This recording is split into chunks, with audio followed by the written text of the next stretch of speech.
Hello! Hi అండి. అందరూ ఎలా ఉన్నారు? బాగున్నారా? చాలా రోజులైంది చికెన్ తినక అంటే, మా ఆయన నుండి షాప్‌కెళ్ళి 4 లెగ్ పీసులయితే కొట్టుకురమ్మని నేను జెప్తే, మా ఆయన మాత్రం రెండే కొట్టుకొచ్చిండు. చూడండి ఆడ కనిపిస్తున్నాయి గదా! రెండే. మిగతాయన్నీ ముక్కలు కొట్టుకొచ్చిండు.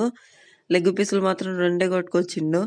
బాగా చేసి ఫ్రై లెక్క చేసి పెడితే చూడండి, "ఇదంతా నాకే అమ్మే" అని అన్నాడు. "ఏంది మామ ఇదంతా తింటావా?" అంటే, "అవునమ్మ ఇదంతా నాకే. కార్తీక మాసం అని ఈ మధ్య నన్ను ఏం తిననీయకపోతివి.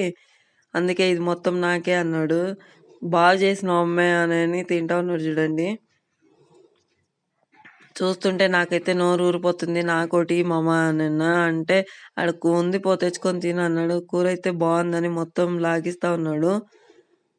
ఉండలేక నందినైతే ఒక ముక్క తీసుకొని చూడు నేలకి ఎట్టుంటదో.